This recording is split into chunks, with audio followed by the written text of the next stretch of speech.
Okay, so this week we are going to look at linear transformations. I think last time, we talked about the situation about every vector space as a basis, and we, of course, proved the fact that every finite dimensional vector space, which is a vector space with a finite spanning set, has a finite basis, and so on.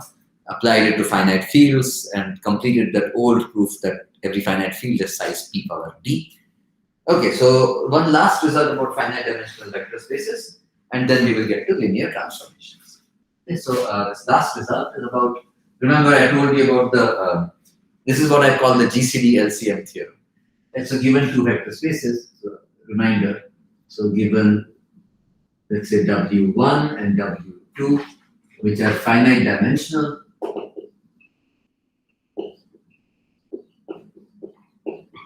subspaces of a vector space V over F.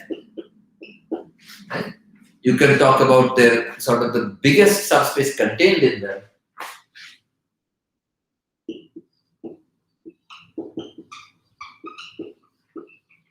Largest subspace.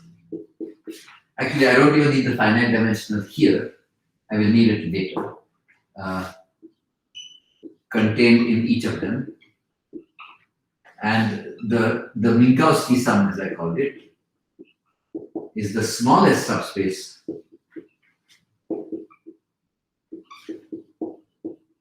containing them. So in some sense, this is like, this should be reminiscent of the GCD, the greatest common divisor, or the infimum, or the minimum. And this should be reminiscent of the LCM, or the supremum, or the maximum. Okay? And then you should remember that there is a theorem, there is a fact in number theory, which is that if you take any two integers m and n, let's say bigger equals 1, for all m and n, one can check that the m times n on the one hand and the GCD times the LCM on the other hand are always equal.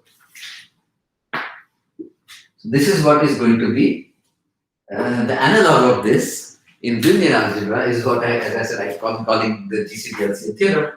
I'll call it a theorem. Okay, so now I need a finite dimensional subspace. So given, I'll write down the same thing again. W1 and W2 finite dimensional subspaces of V over a field. I don't actually care. I don't care about what is V. I just want something so that they both sit inside the same space. Given these two, comma, the dimension of W1, this is like the m times n thing. But these are, think of them like q raised to or p raised to. So that's why they are adding up. Is equal to, so GCD is going to be, this is the dimension of, I won't actually fully prove this, but anyway, I'll tell you. So it's the dimension of this plus the dimension of the other one. That is the theorem. Okay. It's just a nice, curious fact. I'm not sure how much we will use this, but anyway, I wanted to tell you the theorem. So m times n is GCD times LCM, but now here it's like pluses. Okay, so last time we had some various corollaries. I don't remember. Okay, so one of the corollaries was that any vector space, so that's a proof, sketch of proof.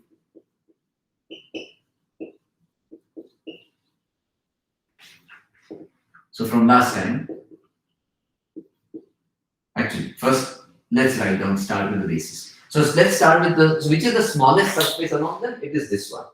The largest one is this one, right? So maybe I can even draw a picture. The biggest subspace is W1 plus W2. This contains W1. This also contains W2. And each of them contain W1 intersection W2. Okay? So I'm going to start with the smallest subspace, start with the basis of this, and keep going up. Now, because I think we already said this last time, all the corollaries, because W1 and W2 are finite dimensional, therefore their intersection, which is smaller, is also finite dimensional. So from last time,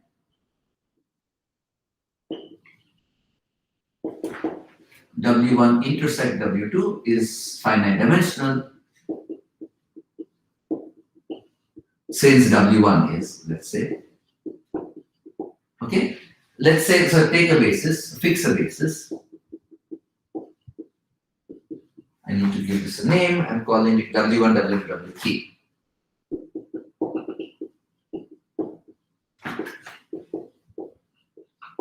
And now again from last time, so this is right, also from last time.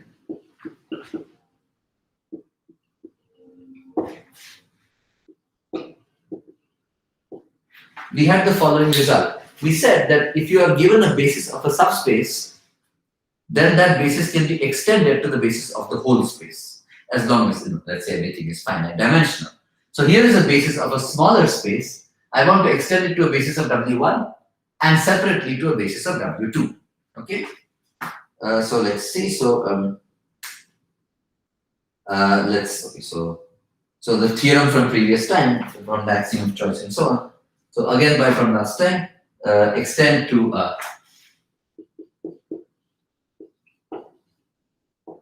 extend this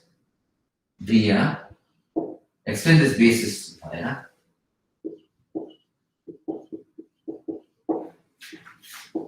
let's call it U1, U2, UM to basis of W1 and V1, V2, Vn to a basis of W2. Okay, so extend, so that means W1, W2, Wk and U1, U2, Um give you a basis of W1, and W1, W2, Wk and V1, V2, Vn gives a basis of W2. Okay, and now the claim is, so fine, this is fine. The claim is that I'm going to now use these symbols to give you a basis of W1 plus W2. Okay, namely W1, so take all of them together, Wk, and then U1, Um, and then V1, Vn. All of these together form a basis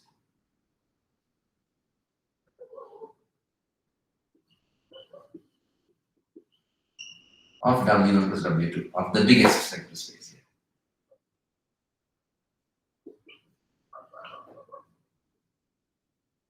Okay, that is the claim. As I said, I won't prove it, but you can check that it's both a, so this is why I call it a sketch. I'm not going to prove. So proof.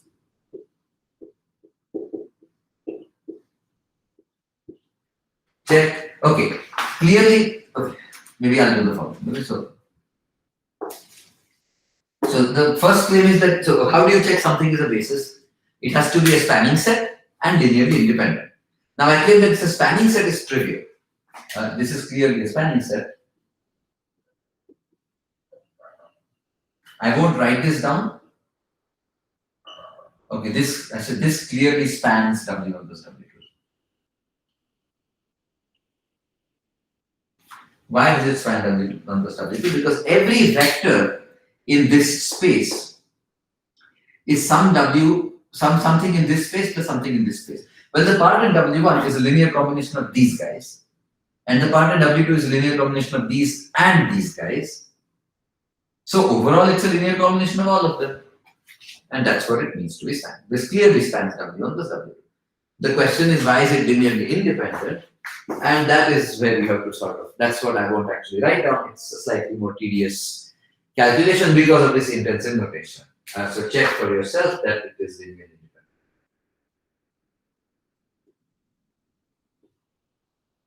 This set is also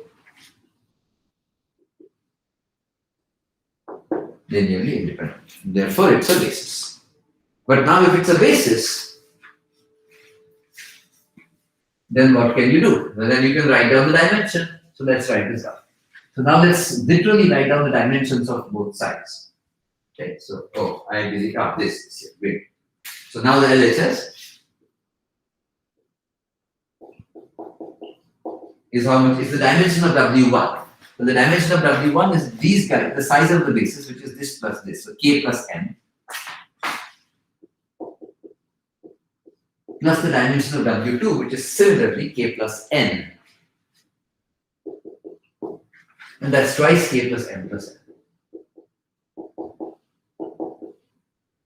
And the RHS, the right hand side, is the dimension of W1 intersection W2, but that basis was exactly of size K.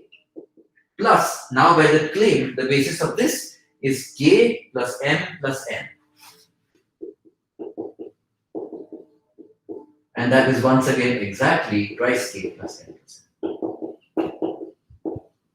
And that is the end of the proof. So therefore, dimension of W1 plus dimension of W2 equals the dimension of the intersection plus dimension of the Minkowski sum. Okay, great. So that's what it is. Okay. So now that's the end of that chapter, if you will, about vector spaces. This was just this extra last result remaining. Great.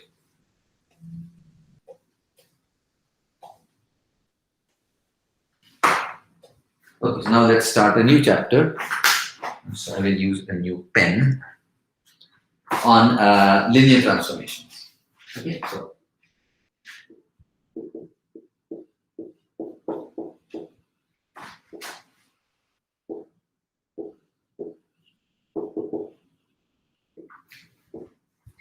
basically the idea is we've studied matrices. Okay? All we did so far was about dimension, vector space, linear independence, matrices, and then row reduction column.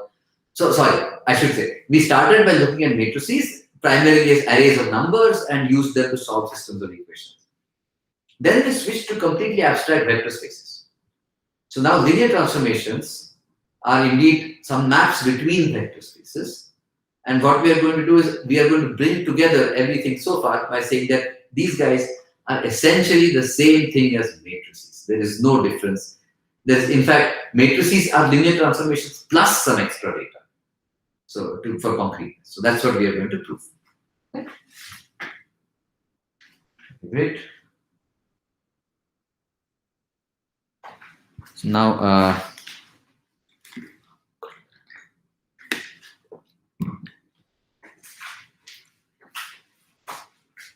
so in fact you will probably see something like this in algebra.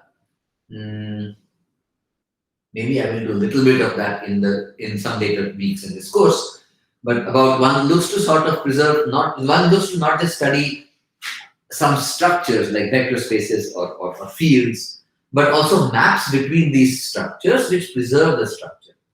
And so what is the structure to be preserved over here? It is linearity. That's addition, scalar multiplication, negative, zero. These things should be preserved. So let's do that. So in fact, by now already I'm sure in algebra 1 you might have seen this, right?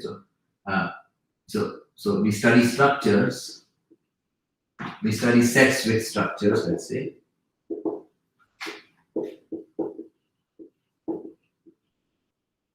And then we study, or then study maps between such sets that preserve structures. Maps between such structured sets, which maps also preserve the structure.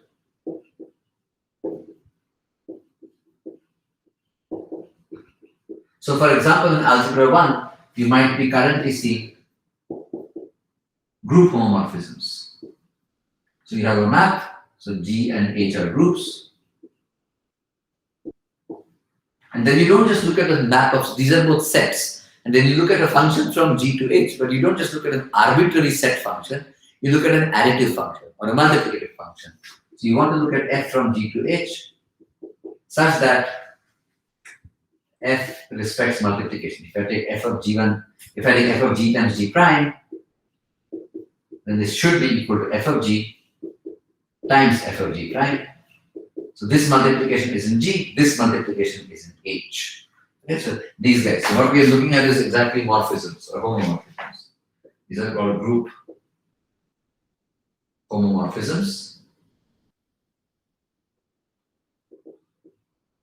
or morphisms of groups or morphisms between groups, whatever.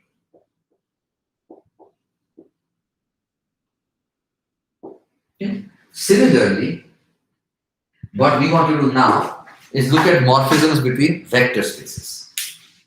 Yes.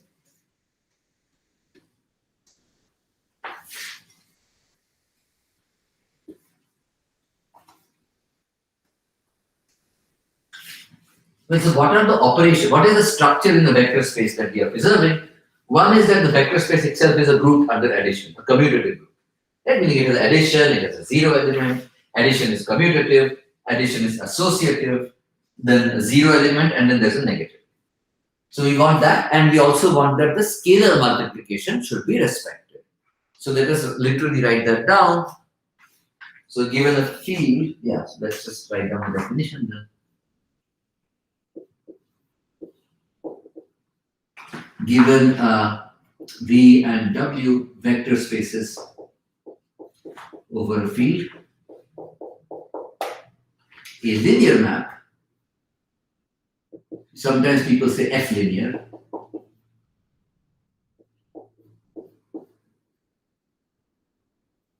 or let's just call it morphism of vector spaces. This is abbreviation for vector spaces. Is a function, is a map or a function T from V to W satisfying the following properties. One, it's just two very simple properties. T of V plus V prime equals T of V plus T of V prime.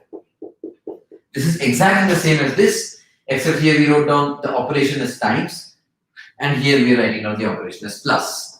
The only difference is that usually when you write plus, you assume that the addition is commutative, and here you don't need to assume that.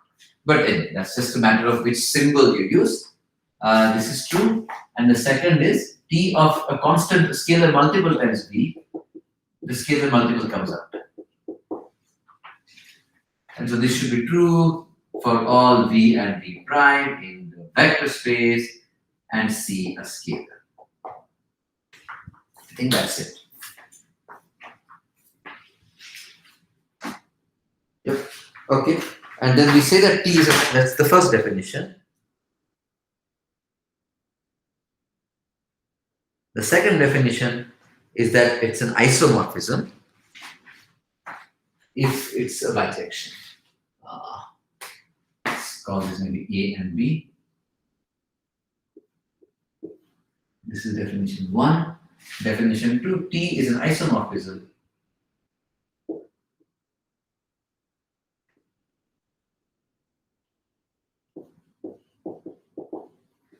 if it is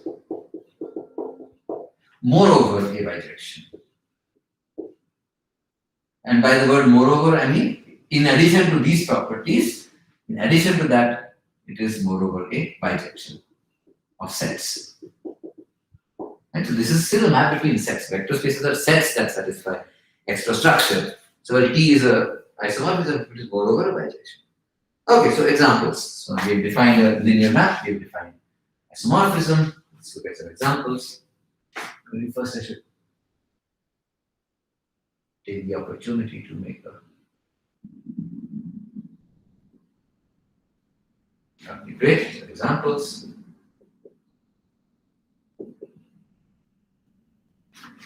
Okay, so there are several examples. Maybe I should call this example.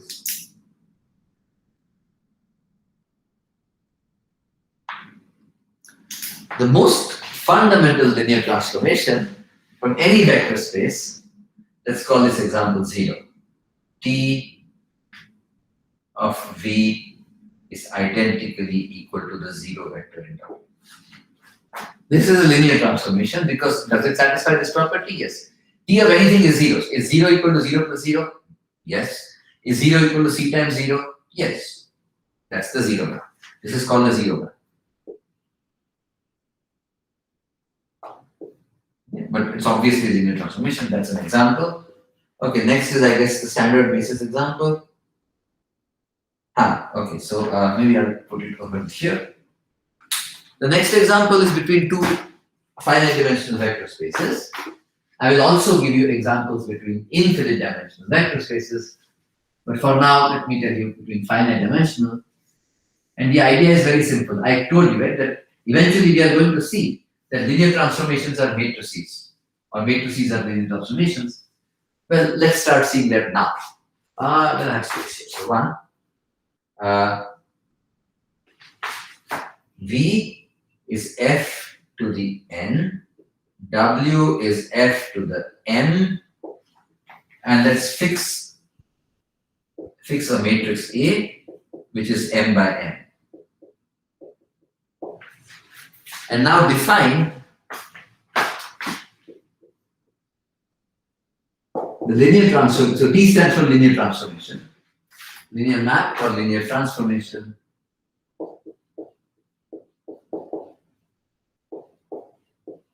And hence the name T. Define TA from V to W, which is F to the N to F to the M. You can guess what I'm going to do. We have seen this too many times by now. Via T of V, TA of V is defined to be A times V. The claim is this is a linear map, and this is linear.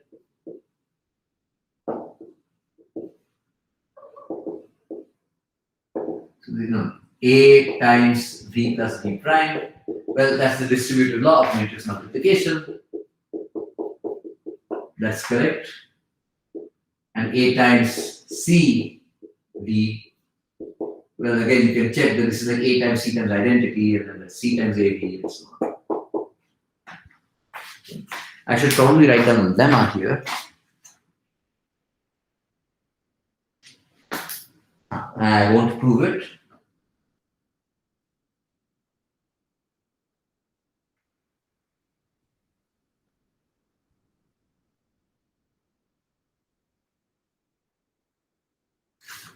So just like the verification that something is a subspace, there was an equivalent condition. Similarly, here's a lemma. A map is linear, or a map is a linear transformation. So a set theoretic map. Lemma.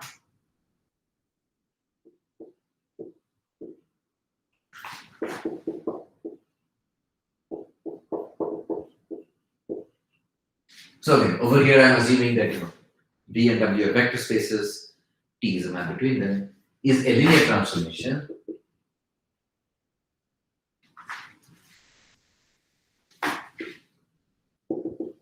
Which I will abbreviate by lin trans, if and only if T of CV plus V prime. So remember the subspace thing that I said? Well, exactly the same trick is used here, equals C times T of V plus T of V prime. Sorry.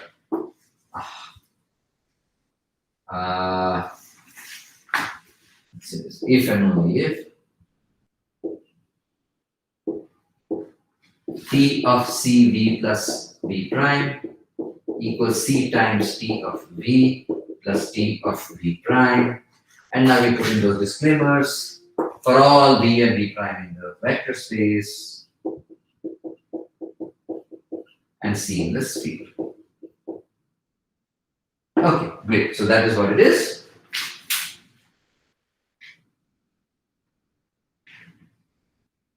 I won't even prove it. You guys can check that this is equivalent to this.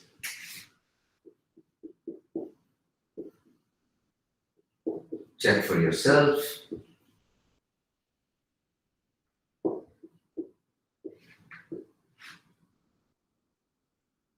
Okay, great. So just to tell you, okay, that's what I mean. Back to examples, we saw the standard basis, f to the n and f to the m with the standard bases, if you will, and that was a matrix. That is one example. The zero map, of course, was another. Now let's look at some others.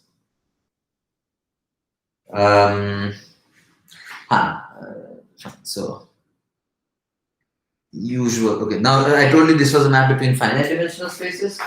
Here are two maps between infinite dimensional ones. So V equals W equals the set of continuous functions f from closed interval 0, 1 to R. So at 0 and 1, continuous is only along one-sided continuity. And T of f, you can guess what you do to continuous functions, you can integrate it. So T of f is a function, T of f of x equals integral 0 to x, f of t dt. And that's just the fact that integration is a linear map, right? You have the sum rule and the rescaling rule. And similarly, you can talk about, so continuous functions on a closed interval, you can talk about differentiable functions, let's just say V equals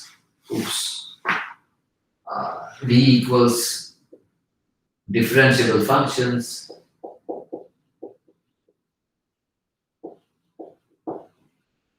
let's say from R to R for some sake. W equals all functions from R to R, and the map is simply differentiation.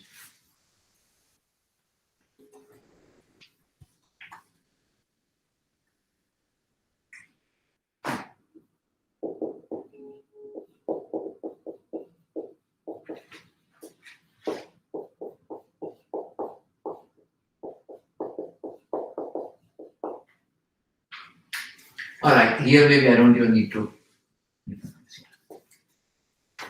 Okay.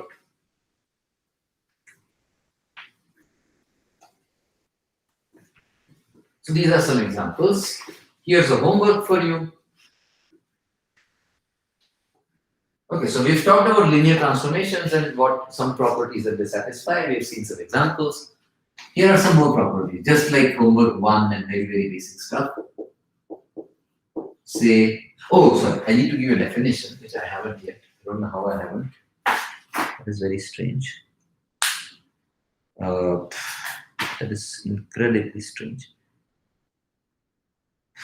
Maybe definition. Let's just write down definition. I'll do it later on in my notes. But so given vector spaces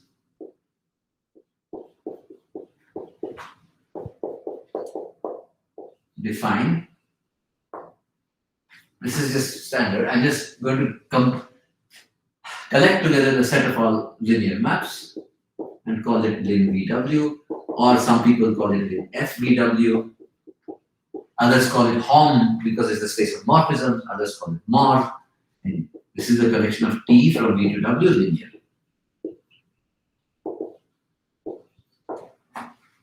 Okay. Now for the homeworks, well, for one homework problem, say T is a linear map from V to W. Then T of 0 is 0. T of minus x is minus x and so on. Actually, no. That the rest of it was easy. When T of 0 in the V equals 0 in the W vector space. Secondly, if T is a bijection, sorry, T is a linear isomorphism, if and only if T inverse is also. T is an isomorphism if and only if T inverse is an isomorphism. As I say, so is T inverse.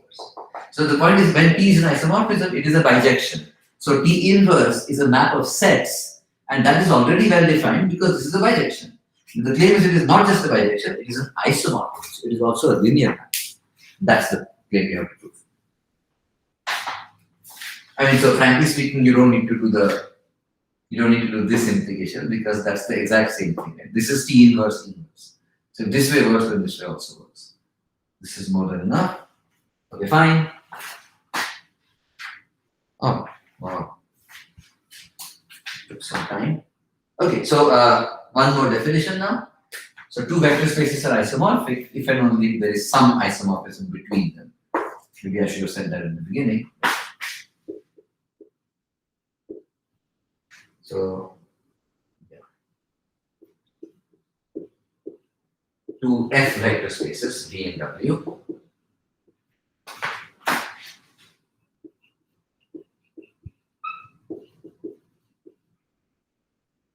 are said to be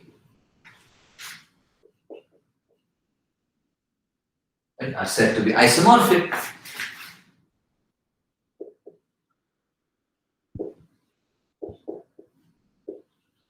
if there exists a linear isomorphism, or maybe I should just say if there exists a T in VW. Lane VW, second, that is an isomorphism,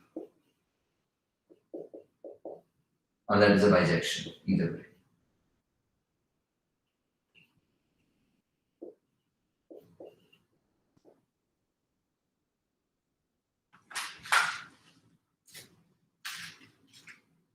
Okay, so we say that vector spaces are isomorphic if they are isomorphic.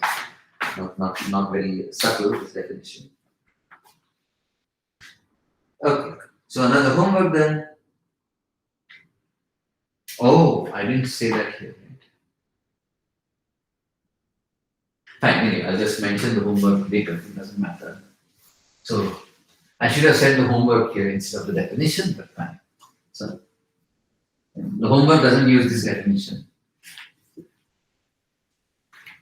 And then we will get to matrices and so on. Fine. Okay, so the homework is the next homework, I guess. I don't know if I can call this homework 1, maybe homework 2.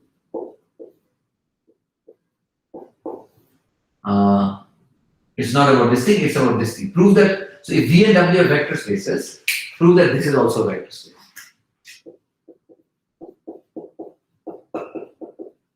It's also an F vector space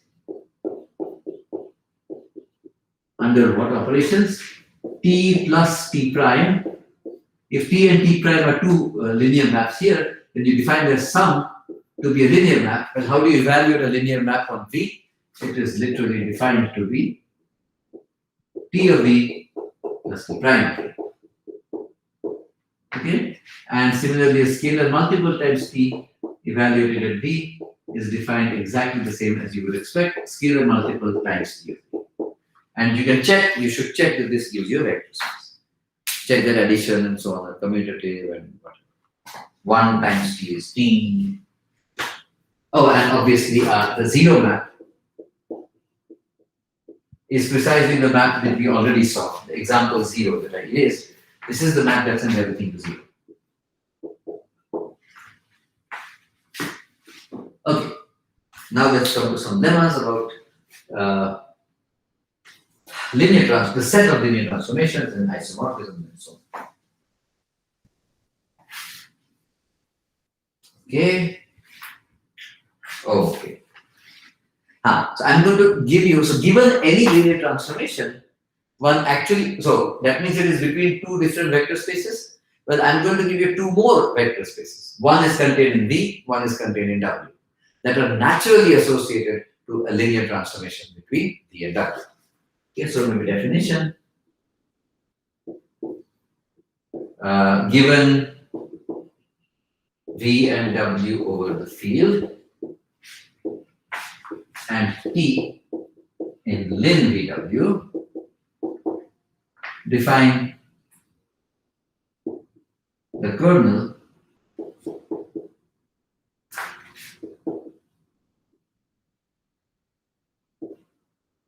of T to be V in V, which are sent to 0. T of V is 0. And define the image. The image is literally the set of all T, the output set.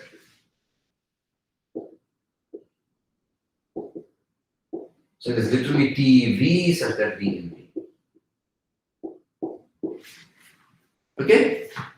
So lemma, or yeah, sure, let's call it lemma 1. The kernel is not just, so what is it? It's a set of all, it's a subset of all V which map to 0. So it is clearly a subset of V. The claim is it's a subspace of V. And similarly, the image is a set of all output vectors. Well, by definition, these vectors lie in W. So this is a subset of W. Again, the claim is it is a subspace of W. Okay, so that's precisely lemma 1. Well, there's two parts to it. One is exactly this: the kernel of T and image of T are subspaces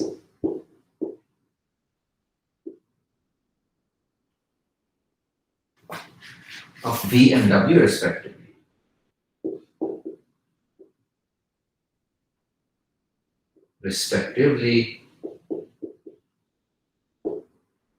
Okay.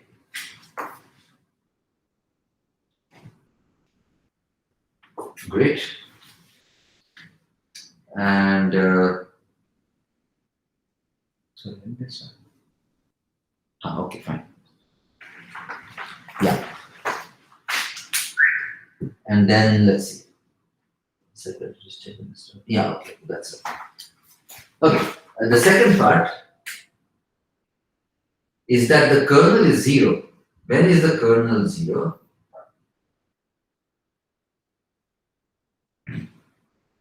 Zero, of course, in the V, the vector space V, not W. If and only if this map T is 1 to 1. I think I should have said it the other way around, maybe, but anyway. Yeah. So obviously, a function being 1 to 1, you have to check that at two different input points, you get two different output vectors. But over here, you just need to check that the only vector that gets sent to 0 is 0. Then the function is automatically 1 to 1. And the reason why is because it's actually a linear transformation. That extra structure of linearity gives you some extra, gives you much less to check, basically.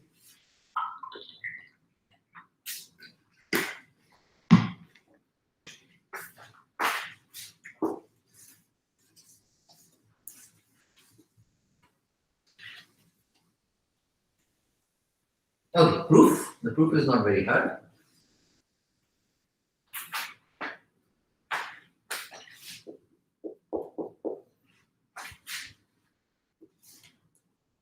Okay, the proof is very simple. So let's take the kernel slope 1. So how do you check something in the subspace? We know this, right? C times V plus V prime. So say V prime belong to the kernel of T, and C is a scalar.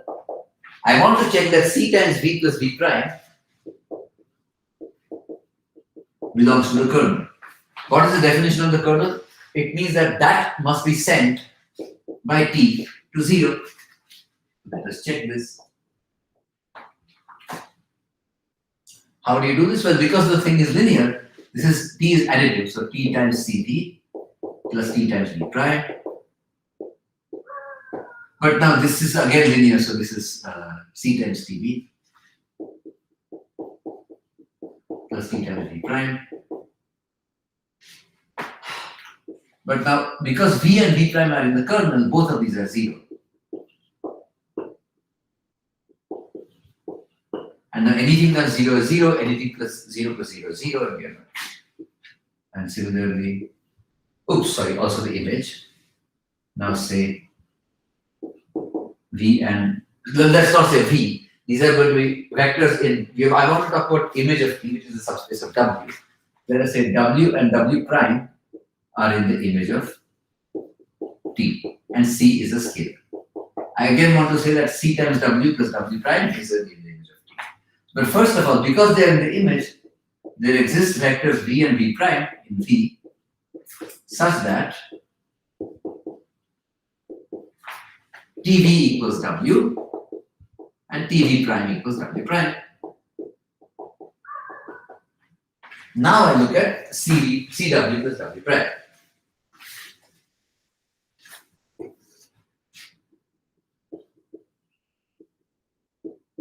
I want to prove that this is also T of something. Well, it is extremely easy to guess what it must be T of. Right? There's only one natural choice, and indeed that choice is correct. So let's write this down. So because of these formulas, I can write this is C times T of V plus T of V prime. So now I basically go the reverse way in these lines.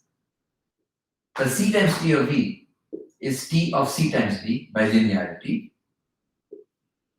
Maybe I should have put this in here, but I mean linear. Yeah.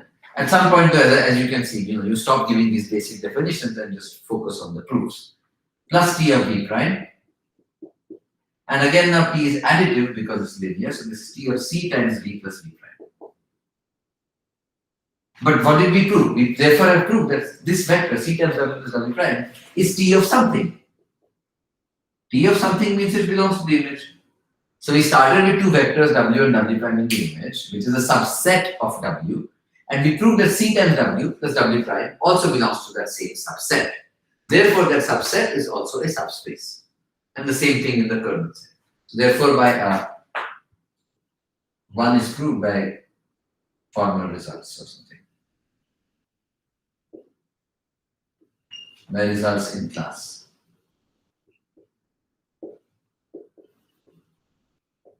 And we showed that earlier in class. If any subset of a vector space is closed under C times V plus V prime, then it must be a subspace.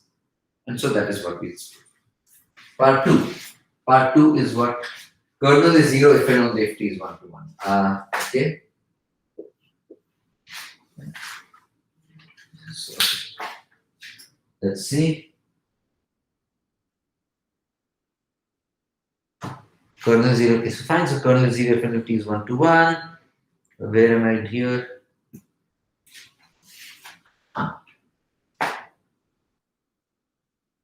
Okay, so first of all, let's say T is 1 to 1.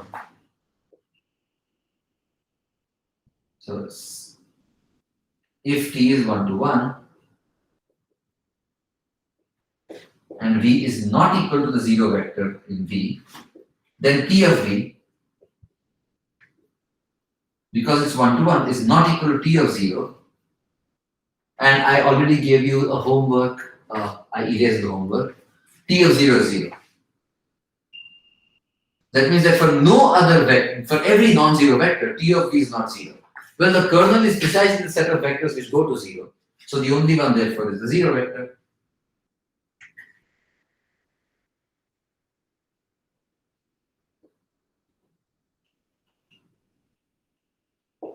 So one way is trivial. I mean, the other way is also trivial, but the one way is trivial and easy and short to write. The other way is slightly less short. It is not actually long, it's just less short. It's not too long at all. Okay, so now let's come to the other implication. Suppose the kernel is, no, oops, so I did not erase this. I want to go this. Suppose the kernel is 0, can I prove T is 1 to 1? Say T of V equals T of V prime. Okay, so what you want to show is that V must be equal to V prime in order to prove that T is 1 to 1. Well, because of this linearity, T of V minus V prime, let's write it on the next line. By linearity, T of V minus V prime, how much is that? Well, this is T of V plus -1 V prime. Right? Minus of any vector is -1 times that. -1 being the additive identity in the field of 1. Additive inverse in the field of 1. Now this again by linearity, this is equal to T of V plus, I'm going to skip this and say, so I would have said T of -1 times V prime.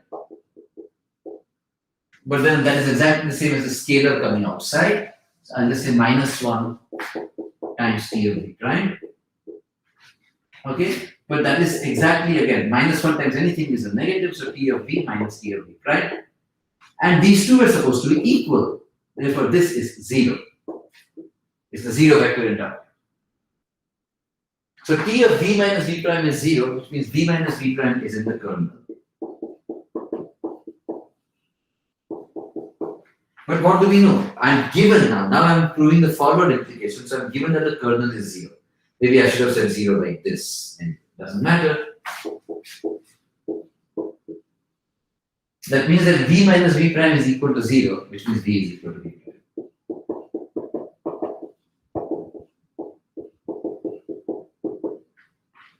That is just obvious. Okay, so that is the very short. That's not very long, but it's longer than this, where it's actually it's pretty straightforward. Okay, so now we come to what next? Let's see. Now we come to the next lemma. This was called lemma 1. Yeah, very good. Thank God. So now I call lemma 2. No, I'm going to call it a proposition. It's not lemma 2. Maybe I did not even have called it lemma 1. This was just a lemma. Or I can call the next one proposition 2. Either way.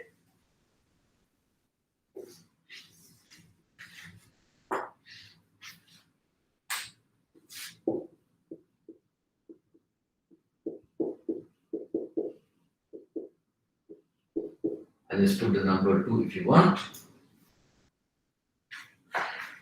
And this is also actually easy. I don't know why I'm calling it a proposition. It's also anyway. Suppose V and W are vector spaces and V is finite dimensional. Are vector spaces.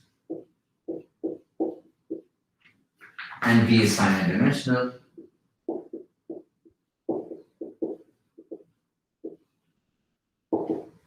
Then W is isomorphic to V. Or V is isomorphic. By the way, I should have said this. This is the symbol for is isomorphic to. Okay? Isomorphic. If and only if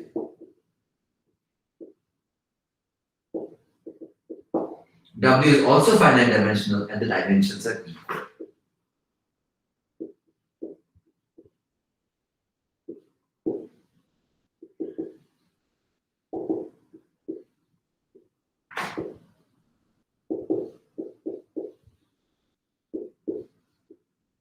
Okay, so that is what it is. Okay, proof. So let's do both ways. So maybe you should think about how you would try to prove this. The point is finite dimensional literally means there is a finite basis. So what the real point of this is saying, if you have a basis in a vector space and you have a linear isomorphism, then it will take the basis to another basis in the other vector space. Or if you have two different bases of the same size, then consider the map that takes each basis element to the other, that can be extended to a linear isomorphism from this entire vector space to the other. So that's really the point of this result is maps between bases go up to maps between vector spaces, isomorphisms go up to isomorphisms. Okay, bijections go up to isomorphisms. Okay, let's prove this. So let's start over here. Which way do I want to do it first? The other way. Proof. Let's start this way. Suppose you have a finite dimensional with the same size, right? And I want to produce an isomorphism. So because they're both finite dimensional, say V1, Vn is the basis of V, and W1, remember they are of the same size, so still N is the basis of W. I'm going to define, so what we want to say they are isomorphic, the vector spaces, so I need to give you an actual linear bijection, right? A linear isomorphism, which is a linear transformation, which is also a bijection. Let me give you that map right now, explicitly. And so, define T from V to W here. So the point is this, every vector, because this is a basis, every vector in capital D is a linear combination. It's a unique linear combination. So if I write on summation Ci Vi, I goes from 1 to n, and Ci's are scalars. I'm defining this to be summation Ci Wi. I goes from 1 to n for all choices of Ci in the ground field. This is it. This is a very, very precise definition because I know that the Vi is for the basis. So every element is a unique linear combination, and I send it to this particular linear combination, and that's it. Now I need to check that this is an isomorphism. So claim T is a linear isomorphism between V and W. Proof. So, and that will finish the proof of that one implication, right? Why is that true? So let's check various things. First of all, T is linear. So is T linear?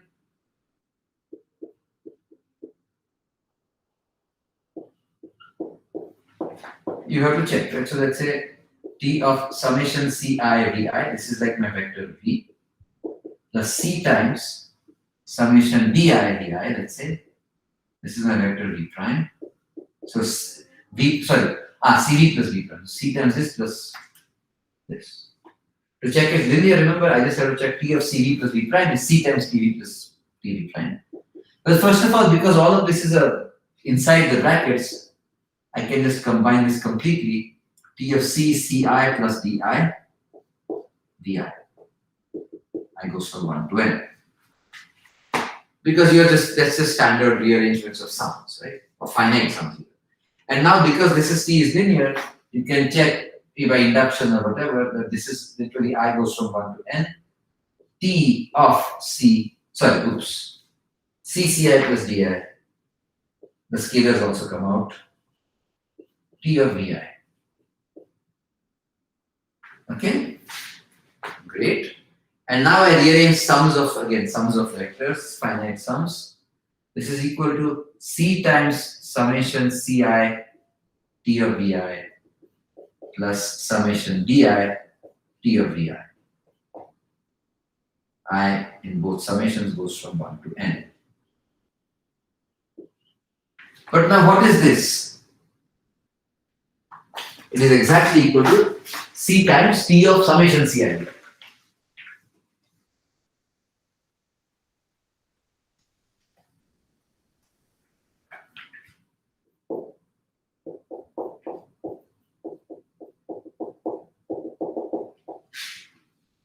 Plus, and similarly the other one is T of summation Di Vi.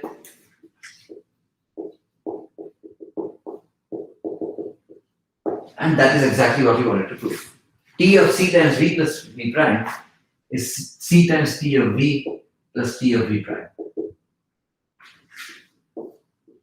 Next, T is 1 to 1. And this is where I'm going to, rather than calculating all the vectors that go to 0, I'll just use the previous lemma. Calculating whether or not f of T of V is T of V prime if and only V of V is V prime. I'll just use the previous lemma to show that the kernel is 0. Right? So say V belongs to kernel of T. Say summation Ci. So say V equals summation Ci Vi is in the kernel. Okay? I goes from 1 to n, obviously.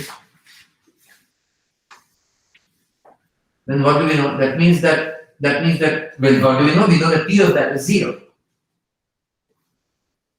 So 0 in W is equal to T of V. But V is equal to this much, so T of this much is, and I will skip a step here, but you guys can see why this is true. Now what is T of Vi? It is summation Ci Wi, right? Maybe I should have said that here. Oh, I keep writing T of Vi. All of these should have been Wi's. And I just want you guys to get used to the fact that these were Wi's. But fine. So this is Ci Wi. And now look, this was a basis.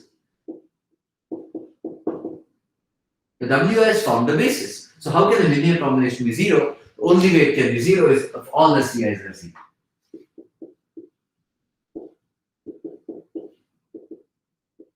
Is the 0 scalar. But then what is V? V is summation 0 times Vi, and so that is equal to 0 as well. So what that means is that the kernel of T is literally just the 0 vector in V, and therefore by the lemma, T is 1 to 1. That is clear. And so just the lemma tells us that. And now what do we need to do? So I've shown it's linear, I've shown it's 1 to 1, I just need to show it is onto, so it will be a bijection. A linear bijection is precisely an isomorphism, and the backward implication will be proved. Yeah, great. So T is onto.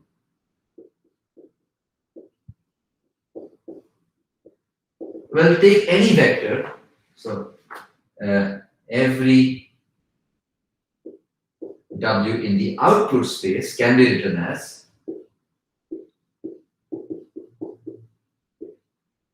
W is a linear combination of the basis elements Ci Wi for some Ci in F. But then you know already what this is. This is equal to T of summation Ci.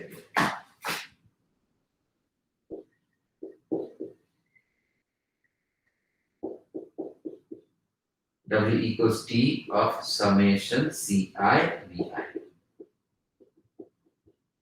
I goes from 1 to n. Yeah. But then T of summation Ci Vi means that it belongs to the image.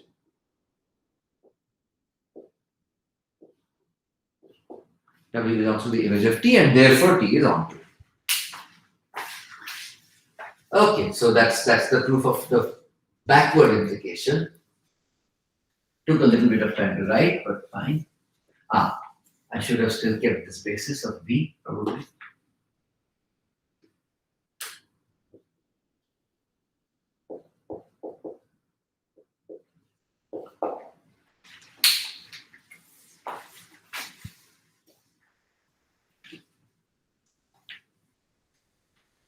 Okay. What are we proving?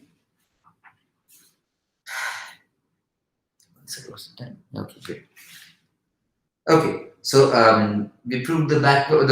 Now we're saying if V is isomorphic to W, then the dimension of W is the dimension of V, and therefore W is finite dimensional. So suppose this is a basis. The claim is I have this T which is isomorphism. So if you look at the map, if you look at the vectors TV1, TV2, TVN, then they form a basis of W. If I can prove this, if I can prove that they form a basis of W, then that would mean that W has a finite basis, therefore is finite dimensional, and the dimension is exactly the same because there are n vectors here and n vectors here. This will finish the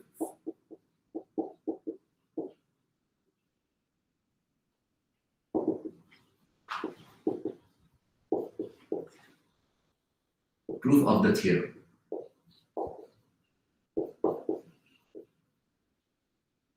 The theorem or the proposition? Proposition.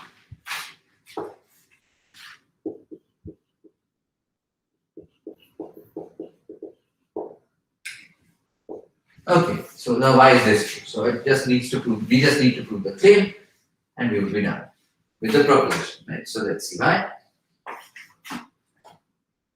Again, by the way, in all of these things, probably you guys can try to pause the video and try to work out the proof yourself. I'm writing this down and so on, and it's fine. But you can first try to prove it yourself to see whether you can do it. Okay, so proof of claim. How do you show something is a basis? Well, you show it spans and it's linearly independent. So let's say linear independence. Say summation Ci T of Vi equals 0. I have to show, suppose the linear combination is 0, I have to show that all the Ci are 0. But because T is linear, linearity, what is this sum? Well, we have seen this like 5 times by now. This is T of summation Ci vi. Because the point here.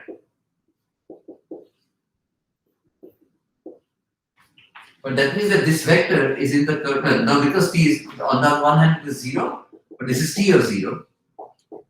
So because T is 1 to 1, you get the summation Ci vi is 0.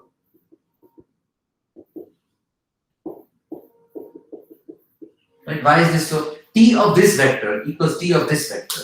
But T is 1 to 1. Therefore, this vector must be this vector. And now, well, now you use the fact that Vi is a formal basis.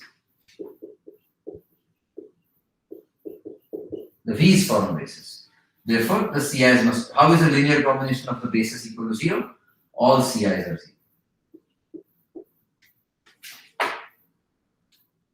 So we started with the linear combination of these vectors, which was 0, and ended up by proving that the coefficient must be 0. This implies that the T of Vi are linearly independent.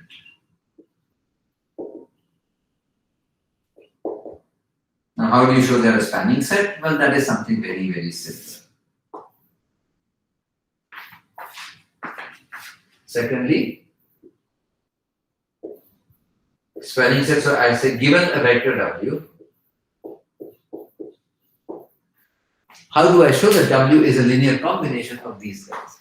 And again, the idea is the same thing. To prove that they were linearly independent here, we took the picture back to V. And in V, we knew that something else was linearly independent, and therefore we got the Ci's were 0. The same way, to prove that something is a linear combination of vectors over here, I first go back to V, use the fact that these guys are a spanning set because they are a basis, to get the coefficients of the linear combination. So the way to do it, the way to formally write this is given W in W, because T is onto, W must be T of V for some vector V in V.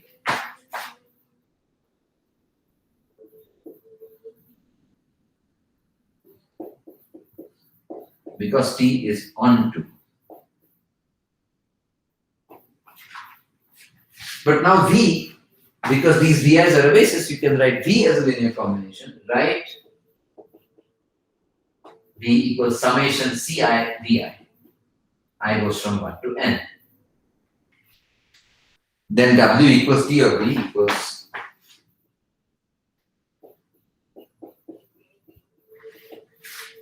and then you can literally write this down as you know what to do. Again, this is a calculation that's done 5 times before now, so I will just write this down. Summation Ci T of Vi. But Ci T of Vi, that's good enough.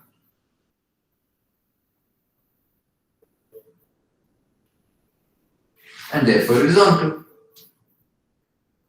So the T of Vi also span W. And therefore they are a basis. And that proves the claim.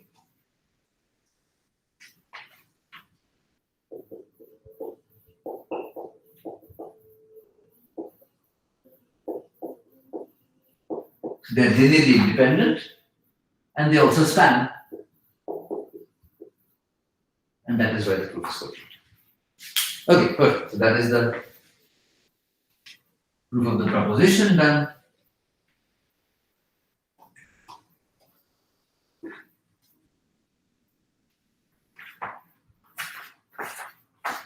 Actually, so that was a shorter proof than the previous implication, but okay.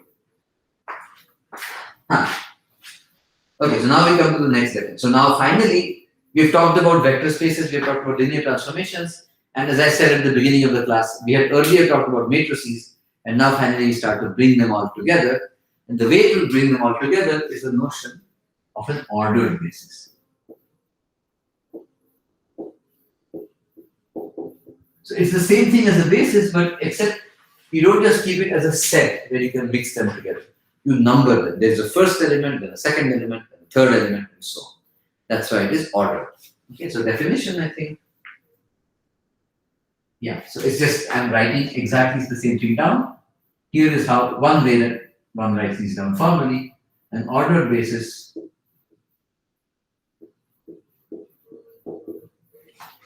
of a finite dimensional vector space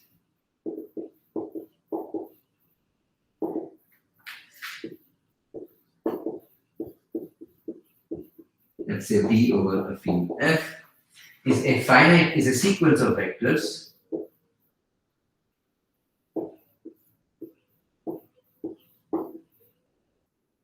V1, V2, Vn such that the set of that sequence is a basis.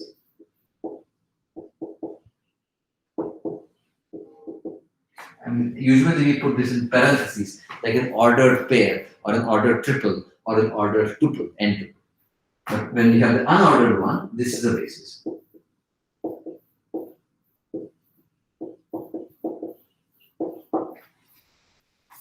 That I think is, yeah, that's right. So for example, I mean basically just take any basis and instead of putting these brackets, put these brackets. So for example, E1, the standard basis, E2, En. This is an ordered basis of F to the N.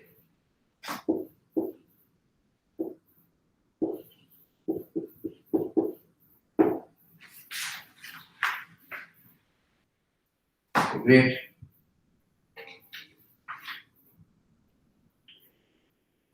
Now, the next obvious fact is the following. Suppose I'm given an ordered basis like this, right? So now if I take the vector, of all, let's say,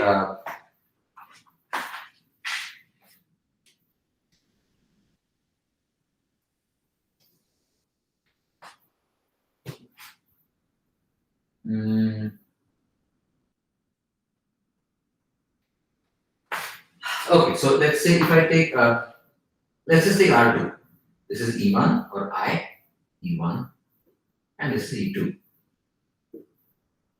Let's look at this vector, 1, 1, right?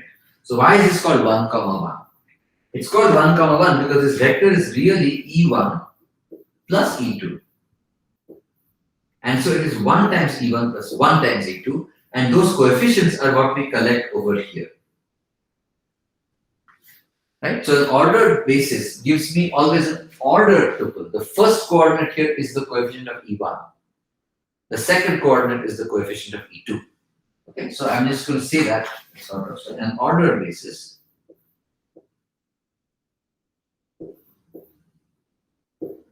V1, V2, Vn of F power n yields an ordered tuple.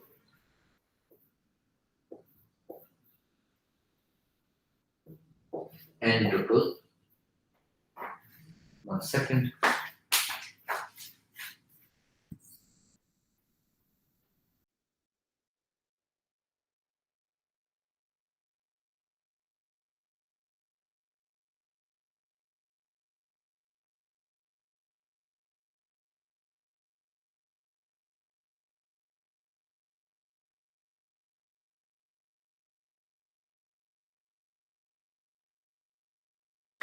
So it's an ordered n tuple in F to the n again. Sorry, this is not of some vector space. That's the whole point. In F to the n, an ordered n tuple F to the n of scalars, and that's all, of coefficients.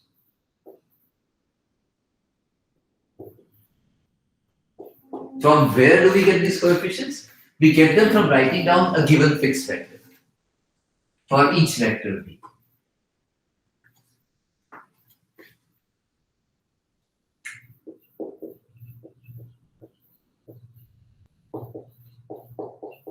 This v, this vector space. Okay. Right, so for VR, whatever v equals, sorry, let's say the scalar tuple is C1, C2, Cn. This corresponds to V equals summation Ci, Vi. Vi is the ordered basis. Okay, so this is good. And now because it's a basis, I should have mentioned that here. Because it's a basis, if you can write the vector as a combination of these basis vectors, then the coefficients are unique because of linear independence. So I should say here, not just gives an order tuple, but a unique order vector. And that's actually why I put the arrows on both sides, because this is actually a one-to-one correspondence or a bisection. Okay, great. So for example, let me just draw a picture. So that was one picture, but for example, I'll just show you something. So let's look at this thing. So this is E1 and E2. So let me look at this vector. Right. This is twice E1 plus E2. Sorry, no, it's E1 plus twice E2.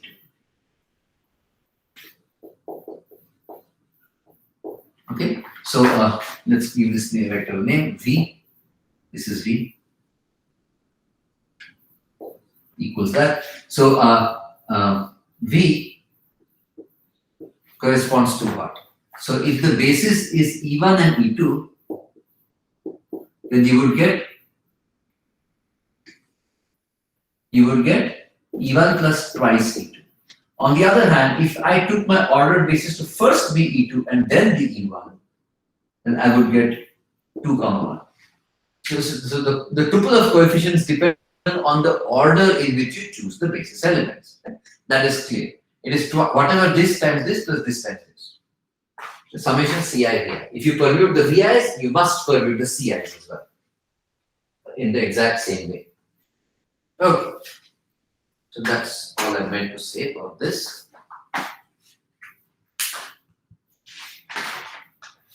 Okay, fine. Okay, so now in general, so as I said, this is a unique map. Homework. This map from V goes to F to the n of a vector V equals summation Ci Vi goes to the tuple C1, C2, C2. I can just take a transpose because they're column vectors in F to the n. This map is a linear isomorphism or an isomorphism.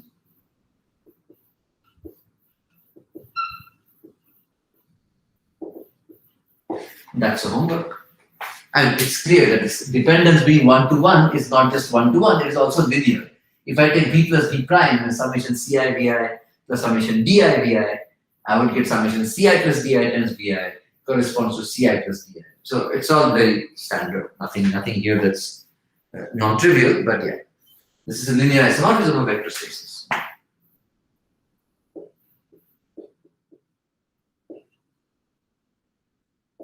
Okay, that is being asked.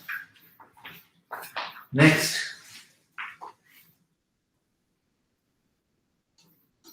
So I think now do I want to do the next thing after ordered basis? Let me check.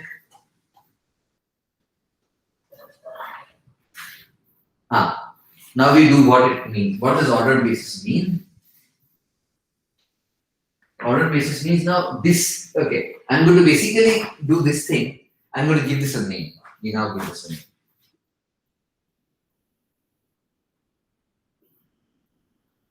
We now give this map. I won't say a name, but maybe some notation.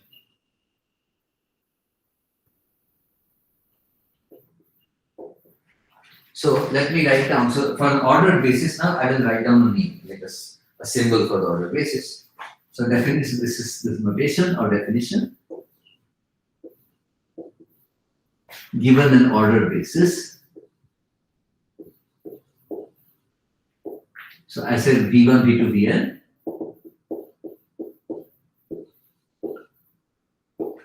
But let me now give this a name. Let me call this curly fancy B for ordered basis. And now given this basis and given this vector V,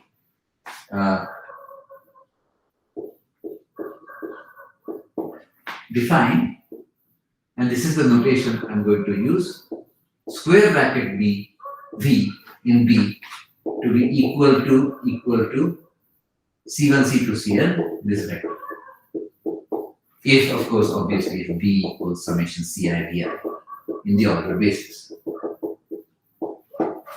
So the notation we are introducing is this. We will see why this is very useful, not just for vectors, but for linear transformations. That's when you get matrices.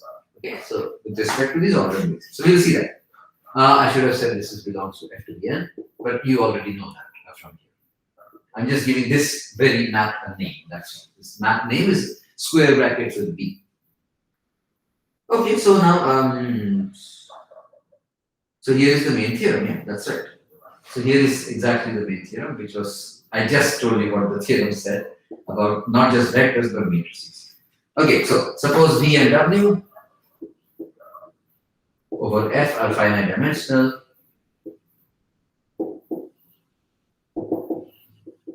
Vector spaces. Okay. And let's write down with ordered bases.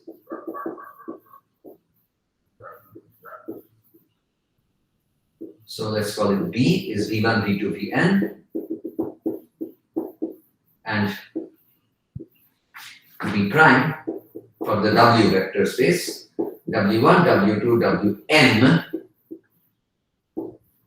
respectively. Okay. Now, given any linear transformation, as I think I told you that, right? A matrix is more than a linear transformation. It is precisely a linear transformation plus two ordered bases. So now, I'm given the ordered bases. Now, the next is the claim is given a matrix, given a linear transformation T in lin B and W. So, okay, let me remind you. I defined today what a linear transformation is. Then I give you examples, and the first non-trivial example was from F to the N to F to the M. I defined that this gives you a linear transformation PA. For every matrix, you get a transformation from F to the N to F to the N. The point was because F to the N is actually the vector space with the standard basis E1, E2, En. And F to the M is the vector space with the standard basis E1, E2, En. Okay? And so, given P a linear transformation, there exists now, we are going to go the other way. Given a linear transformation and these two ordered bases, we will produce a matrix that has the same operation as the matrix here was. Just multiply by the matrix to change to transform the vector. So given P, I'll just write this statement down and we will stop here. Okay, given P, there exists a unique matrix. Remember, there exists a unique symbols A or AT in F to the M cross N, such that what happens? Such that if you take the vector T applied to V, so start with any V. Start with any V in F to the N. If you take the vector T applied to V and write it in the ordered basis, write down the coefficients of that, then this is a tuple in F to the N. And I'm going to exactly do what I'm doing here. This is equal to A times or AT times the coordinates of the vector in F to the N.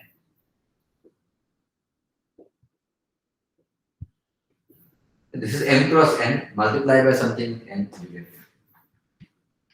That's all it is. Okay, so I think this is a good point to stop. This is the main theorem. Proving it is not too hard, but I think this is a decent kind of stuff. So yeah, I'll start next time by maybe I'll remind you of the theorem. I'll do an example, and then we will continue. Okay, we will prove it and then continue. Okay. Great. So that's it for today. If you want to pause it.